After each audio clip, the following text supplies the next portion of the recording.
Hey everyone, welcome back. We're going to go back into the Chronicles of Narnia, The Lion, the Witch, and the Wardrobe, and this is chapter 14, The Triumph of the Witch.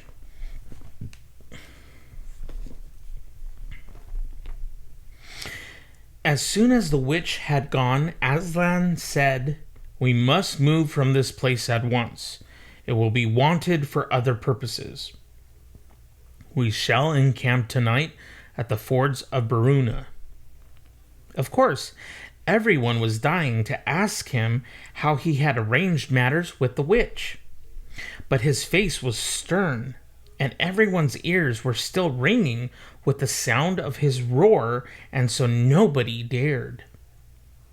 After a meal, which was taken in the open air on the hilltop, for the sun had got strong by now and dried the grass, they were busy for a while taking the pavilion down and packing things up.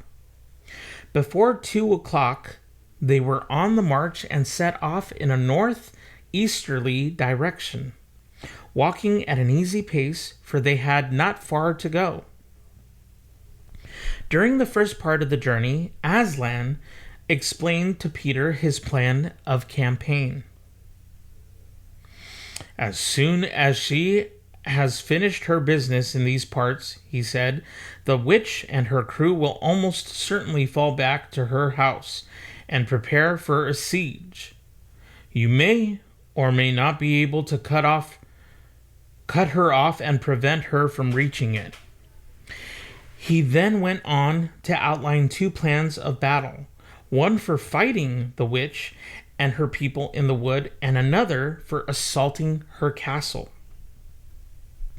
And all the time he was advising Peter how to conduct the operation, saying things like, "You must put your centaurs in such and such a place," or "You must post scouts to see that she doesn't do so and so," till at last Peter said, "But you will be there yourself, Aslan." "I can give you no promise of that," answered the lion. And he continued giving Peter his instructions. For the last part of the journey, it was Susan and Lucy who saw most of him. He did not talk very much and seemed to them to be sad. It was still afternoon when they came down to a place where the river valley had widened out and the river was broad and shallow. This was the fords of Baruna, and Aslan gave orders to halt on this side of the water. But Peter said, "Wouldn't it be better to camp on the far side, for fear she should try a night attack or anything?" Aslan, who seemed to have been thinking about something else, roused himself with a shake of his magnificent mane and said, "Eh? What's that?" Peter said it all over again. "No," said Aslan in a dull voice, as if it didn't matter.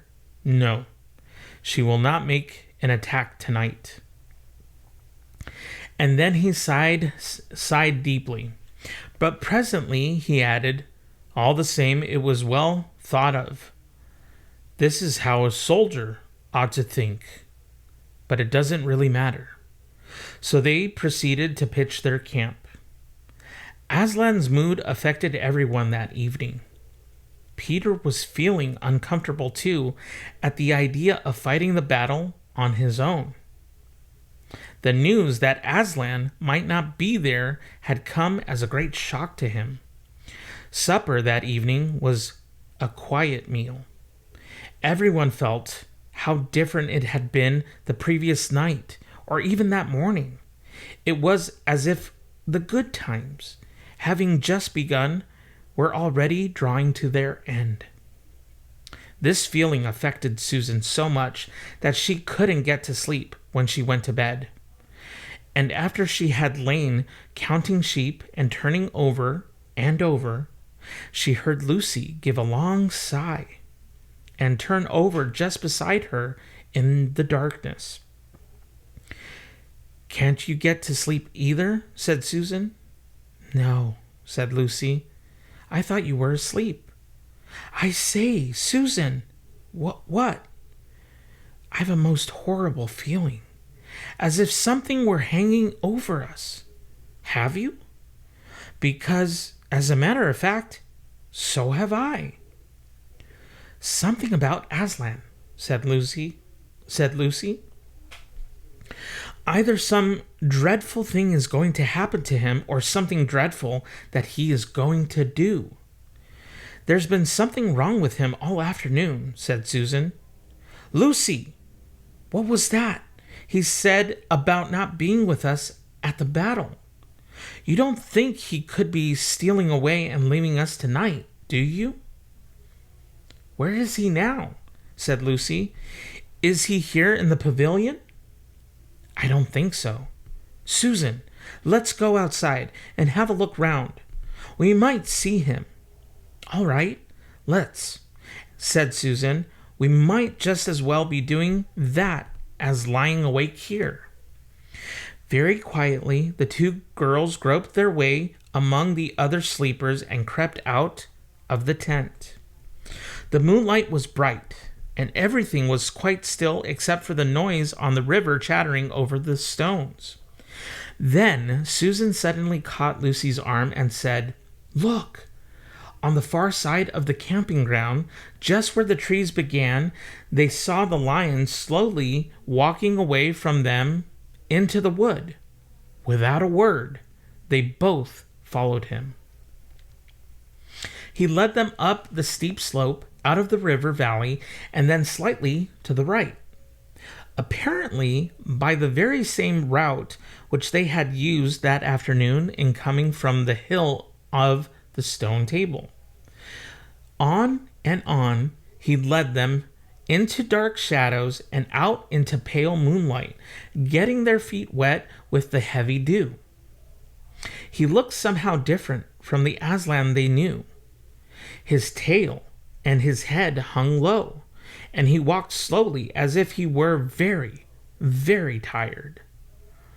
Then, when they were crossing a wide open place where there were no shadows from them to hide in, he stopped and looked round. It was no good trying to run away, so they came towards him.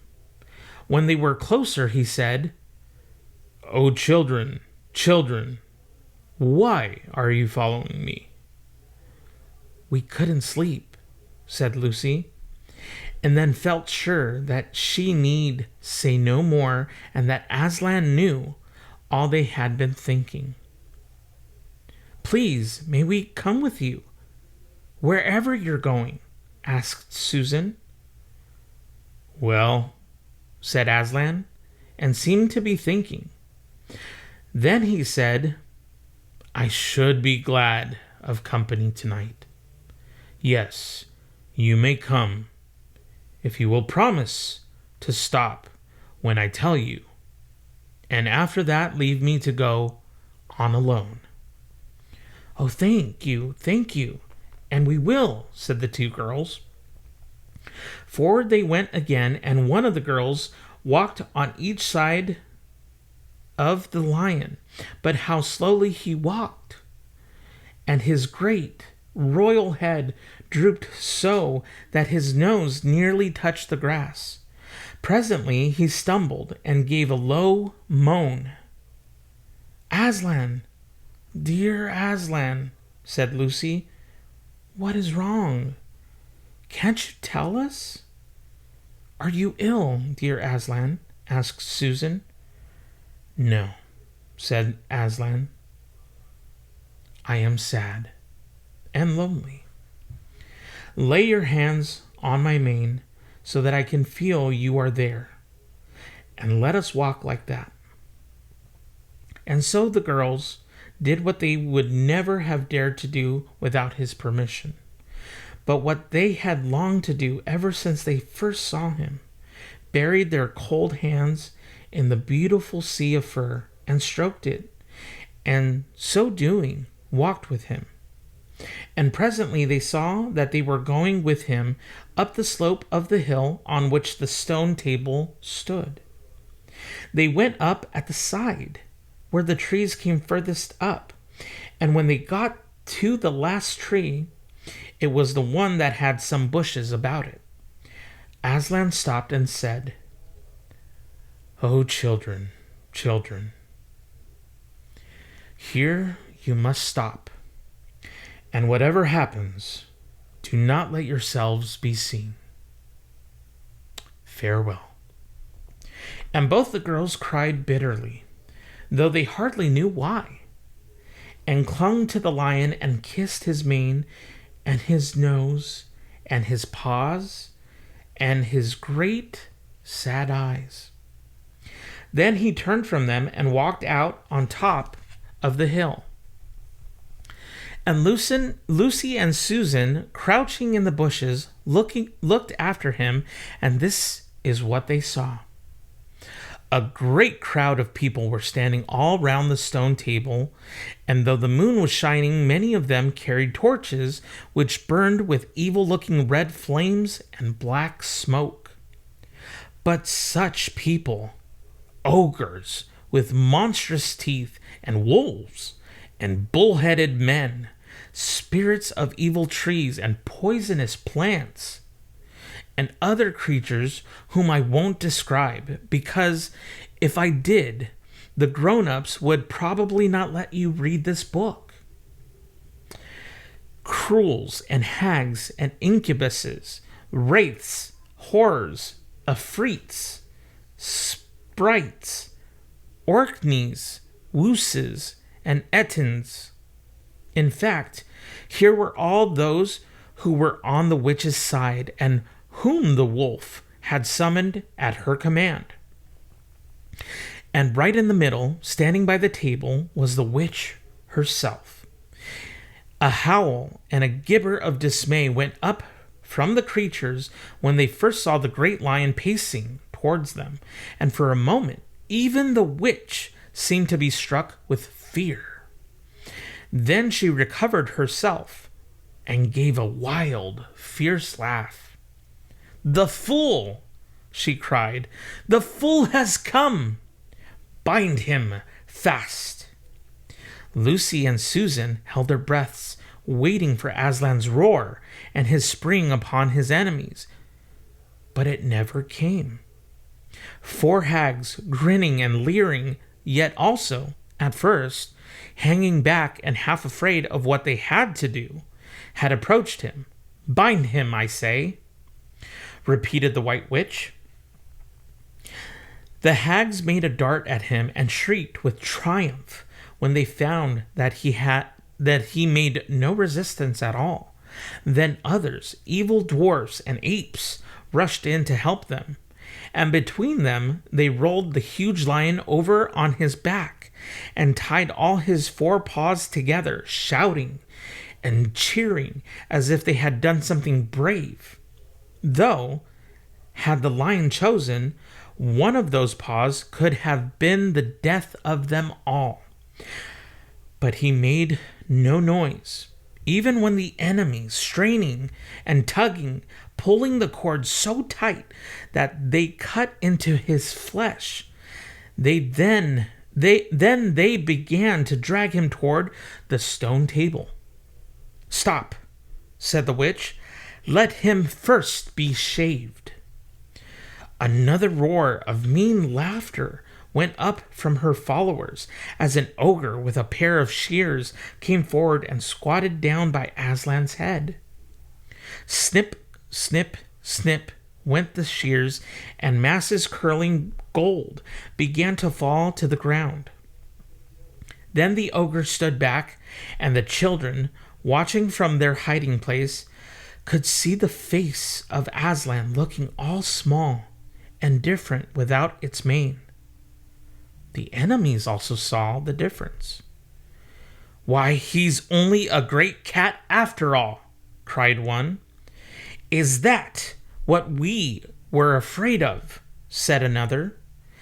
And they surged round Aslan, jeering at him, saying things like "Puss, puss, poor pussy," and "How many mice have you caught today, cat?" And "Would you like a saucer of milk Possums. Oh, how can they? Said Lucy, tears streaming down her cheeks. The brutes! The brutes! For now that the first shock was over, the shorn face of Aslan looked to her braver and more beautiful and more patient than ever. Muzzle him, said the witch, and even now, as they worked about his face, putting on the muzzle, one bite from his jaws would have cost 2 or 3 of them their hands. But he never moved. And this seemed to enrage all that rabble. Everyone was at him now. Those who had been afraid to come near him even after he was bound began to find their courage, and for a few minutes the 2 girls could not even see him. So thickly was he surrounded by the crowd of creatures kicking him, hitting him, spitting on him, jeering at him. At last the rabble had enough of this. They began to drag the bound and muzzled lion to the stone table, some pulling and some pushing.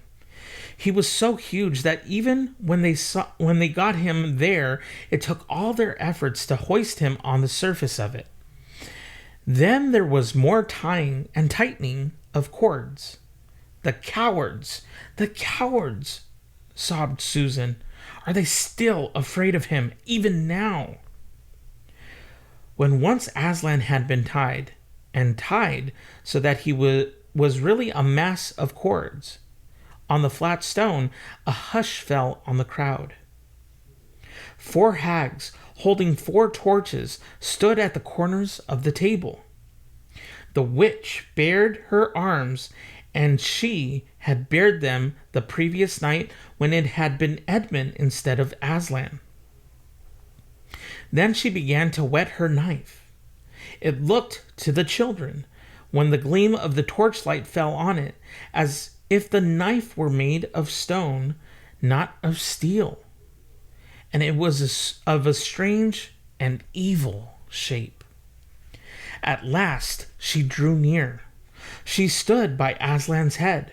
Her face was working and twitching with passion, but his looked up at the sky, still quiet, neither angry nor afraid, but a little sad. Then, just before she gave the blow, she stooped down and said in a quivering voice, "And now, who has won? Fool! Did you think by all this you would save the human traitor? Now I will kill you instead of him, as our pact was, and so the deep magic will be appeased.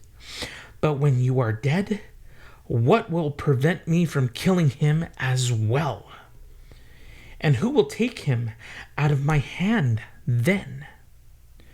Understand that you have given me Narnia forever. You have lost your own life, and you have not saved his. In that knowledge, despair and die." The children did not see the actual moment of the killing. They couldn't bear to look and had covered their eyes. And that is the end of chapter 14. Feel free to move on in the playlist to chapter 15, Deeper Magic from Before the Dawn of Time.